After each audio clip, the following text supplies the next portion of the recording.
Et Marcus, regarde papa. Coucou. On est en retard, papa. Ouais, ça va. Allez, arrêtez. Voilà, bisous. Bonne journée. Merci. L'équipe, j'espère que vous allez bien. Aujourd'hui, nouveau Actu Foot, c'est déjà reparti pour une nouvelle trêve internationale, la première depuis la Coupe du Monde. Lilian Thuram avait de quoi montrer de la fierté pour ses deux fils en partance pour Clairefontaine. Il est assez rare de voir des frères à un tel âge évoluer ensemble en sélection. L'équipe de France a senti un vrai vent de fraîcheur à quelques jours de lancer les éliminatoires de l'Euro 2024 face aux Pays-Bas. D'ailleurs, il y a encore du renouveau au sein de la liste depuis l'annonce de Deschamps, car Disasi et Todibo sont venus pallier les forfaits de Saliba et Wesley Fofana. Le sélectionneur a également tranché pour désigner le nouveau capitaine des Bleus. Le successeur de Lloris était pressenti pour être Mbappé, et les rumeurs sont confirmées parce que le Kicks portera désormais le brassard comme révélé en une du journal L'équipe. Les amis, n'hésitez pas à me dire dans les commentaires si c'est la meilleure décision, sachant que Griezmann ou encore Varane pouvaient prétendre à la responsabilité. Bref, c'est le moment de faire le point sur les 5 ligues majeures et parfois de la coupe, avec quelques informations complémentaires dont les prémices du nouveau projet parisien, ou encore la valse des entraîneurs en cours. Je compte sur vous d'avance pour exploser la barre de j'aime, pour le soutien, le référencement et parce que la chaîne en a besoin, je me répète, mais c'est vrai. Je pense que certains vont me dire t'es chauvin par rapport au fait que tu supportes le Racing Club de Lens, et il y a matière à le faire. Pour autant, l'image du jour est réservée à mon club de cœur grâce au dernier match de championnat où les joueurs ont inversé leur nom sur le maillot à l'occasion de la journée internationale pour l'élimination de la discrimination raciale. Fofana portait par exemple le flocage de Leka pendant que Frankowski arborait le sien. Bravo pour l'initiative. En parlant de mon Lens, c'est l'heure de basculer sur la 28e journée de Ligue 1. Après la claque infligée à Clermont, les 100 et or ont déroulé en réception d'Angers et comme l'écrivait la Voix des Sports, le Racing se cache plus vis-à-vis de l'objectif d'aller chercher l'Europe. Par contre, samedi, les Artésiens mettaient la pression sur l'OM et s'emparaient de la deuxième place, sauf que Marseille est vite revenu au galop suite au succès sur la pelouse de Reims grâce à un doublé d'Alexis Sanchez que la Provence adoube. Les Olympiens ont vraiment choisi leur moment puisqu'en parallèle, un PSG sans vie ni envie est tombé à domicile contre le Stade Rennais. En plus de perdre pour la première fois de la saison au Parc des Princes, le club de la capitale enregistre une 7e défaite depuis le début de l'année et l'OM revient à 7 points de la tête.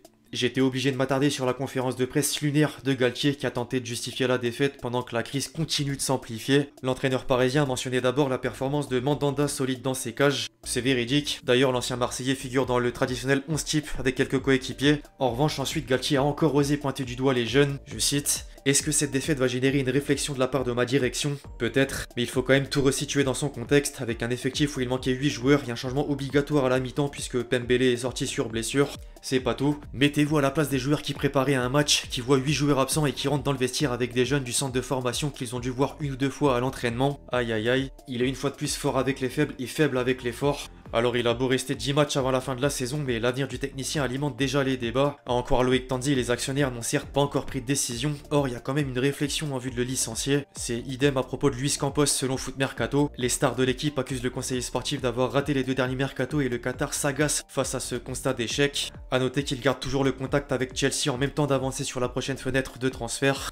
En parlant de transfert, les amis, l'heure des rumeurs a sonné et de grands noms sont encore liés au Paris Saint-Germain. Luis Campos profite de la trêve internationale pour négocier avec les agents d'Osimhen. Le dossier sera pas simple étant donné que Naples espère 150 millions d'euros et que l'attaquant rêve de l'Angleterre. La saison incroyable du club italien passe vraiment pas inaperçue car après Osimhen, Kvaratskhelia serait dans le viseur de la direction parisienne. Le site Football Joe, je sais pas vraiment comment on prononce, indique même que Paris est prêt à faire une offre de 180 millions d'euros pour s'attacher les services du Géorgien. Ensuite, les pistes Bernardo Silva et Malcolm reviennent sur la table. D'après Relevo, le Portugais fait office de priorité et Manchester City est ouvert à un départ. Seulement, il a une préférence pour l'Espagne. En parallèle, le Brésilien garde toujours contact avec les dirigeants parisiens depuis la fin du mercato hivernal. Le Zénith attend près de 35 millions d'euros pour le laisser partir. Il y a une nouvelle cible qui apparaît aussi au milieu de terrain. Le média TNT Sport indique que le club de la capitale s'intéresse à Andreas Pereira qui évolue à Fulham. Chelsea et la Juventus le suivent également en vue de l'été prochain.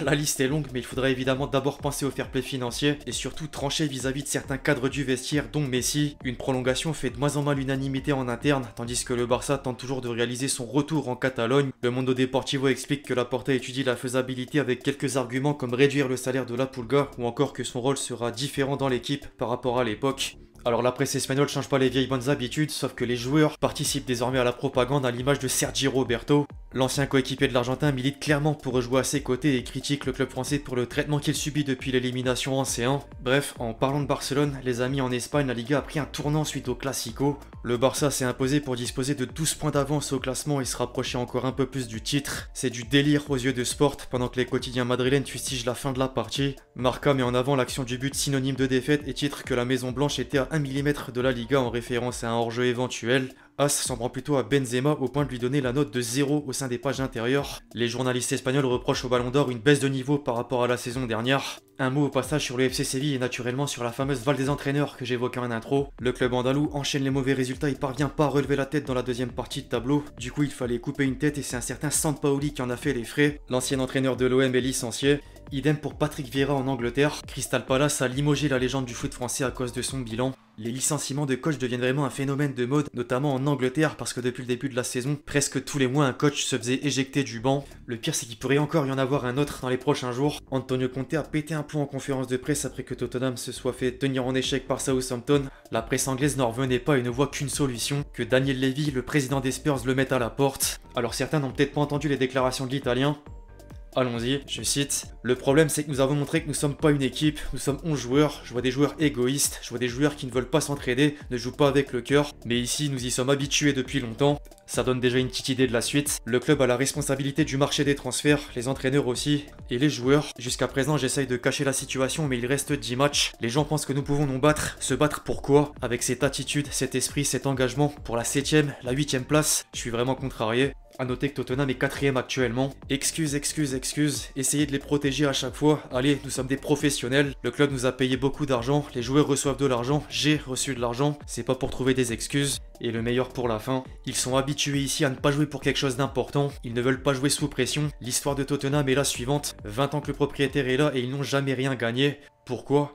Telle est la question. Bref, concernant les résultats en Angleterre, il y avait aussi de la coupe avec les quarts de finale de FA Cup. Manchester City n'a pas tergiversé et a simplement écrasé Burnley grâce en partie à une masterclass d'Haaland, auteur d'un triplé. Les notes du Manchester Evening News trompent personne parce que le Norvégien est récompensé d'un 9, à l'image d'un certain Julian Alvarez à l'initiative d'un doublé. Alors j'ai passé pas mal de déclarations jusque-là et je pouvais pas ne pas mettre celle de Guardiola. Je cite, 8 buts en 4 jours, j'ai joué 11 ans à Barcelone et j'ai marqué 11 buts, il est incroyable. Oui, je l'ai fait sortir à 3 buts pour qu'il ne batte pas le record de Messi en FA Cup, histoire de remettre la polémique sur la table. En parallèle, l'autre Manchester a également fait le travail contre Fulham et le match a basculé en 40 secondes. L'arbitre a décidé de siffler un penalty pour les Red Devils à cause d'une main de Willian expulsée dans la foulée, à l'image de son entraîneur, avant qu'un 3ème carton rouge ne soit donné à Mitrovic. Le craquage du Serbe à l'origine du but de l'ouverture du score s'est succédé par une égalisation de l'adversaire et les Mancuniens ont inversé la tendance jusqu'à faire le break en 15 minutes pour une place en demi-finale. Si le verdict réalise déjà un résumé complet des événements en une couverture, les tabloïds anglais sont globalement attirés par le scénario comme le Daily Mail ou encore l'Express, dont la première page est néanmoins partagée avec la large victoire d'Arsenal en réception de Crystal Palace grâce à un doublé de Saka. Les Gunners confortent leur fauteuil de leader en Première Ligue. Un mot au passage sur le possible rachat de Manchester United parce que ça avance. Plusieurs sources anglaises ont d'abord rapporté que la direction mancunienne veut prolonger Erik ten Hag. Le néerlandais a ramené un premier trophée depuis 2017 et a inculqué une nouvelle méthode gagnante depuis le départ de Ronaldo. Une prolongation de 3 ans est dans les tuyaux et une revalorisation salariale serait validée par les potentiels futurs propriétaires du club anglais. D'ailleurs, les pourparlers sont toujours en cours et tant Jim Ratcliffe avec le groupe Ineos que la délection qatari du Cheikh Jassim vont soumettre une nouvelle offre de rachat à la famille Glazer qui estime que le club vaut près de 7 milliards d'euros. On devrait se rapprocher des 6 milliards. En Italie, à présent, il y avait 3 événements marquants durant le week-end, à savoir la défaite de la bande à Ibrahimovic sur la pelouse de l'Udinese, les rossoneri cool pour reprendre la Gazzetta dello Sport, le derby romain qui a tourné en la faveur de la Lazio, les hommes de Maurizio Sarri récidivent avec une nouvelle victoire face à un gros du championnat, et enfin la Juventus a remporté le choc face à l'Inter sur la plus petite démarche grâce à Kostic, présent sur la une de Tuttosport. Sinon, pas de surprise concernant Naples. Le duo Osimhen-Kvaratskhelia a encore fait des merveilles du côté de Turin. Le Corriere dello Sport les complimente encore et fait comprendre que le Scudetto est acté. Un petit coup d'œil au passage sur les statistiques de Naples depuis le début de la saison, c'est phénoménal. Les Parthénopéis battent évidemment tous les records avec 64 buts au total, une conversion de tir de 14,41 ou encore une moyenne de possession de 61,2%. Enfin en Allemagne, il y a du mouvement sur le podium de la Bundesliga. Le Bayern a perdu à domicile contre le Bayer Leverkusen et permet à Dortmund de s'accaparer de la première place. Le BVB a étrié Cologne avec 2 doublés, dont un de Sébastien Haller et un autre de Marco Reus. La course au titre est lancée, seul un point sépare les deux équipes en tête du classement. Affaire à suivre. On en vient déjà à la traditionnelle question de l'abonné sélectionné dans les commentaires du dernier Actu Foot. Tu penses que le Stade de Reims pourra se qualifier en Ligue Europa Conférence? C'est compliqué à dire tant il y a de critères qui rentrent en compte. Reims était sur 19 matchs sans défaite depuis l'arrivée de Will Steele, sauf que l'Olympique de Marseille est venu briser la série. Reste à savoir si après la trêve internationale, pour les 10 derniers matchs de championnat, les Rémois vont reprendre le rythme. Il y a 6-7 points de retard pour aller chercher l'Europe. Alors le verbe de la question c'était pourra. Oui, Reims peut, mais d'autres équipes aussi. Second poteau, Pavard. Avant de clôturer la vidéo les amis, comme toujours on se fait plaisir avec un petit top but. Et Aboubacar qui se met dans le bon sens, Aboubacar qui va frapper, qui enroule. Oh quel but! Almada goes for it. Thiago Almada! Qui va pouvoir frapper, elle est belle cette frappe! Ojo ahí sí Palafox que busca su segundo disparo.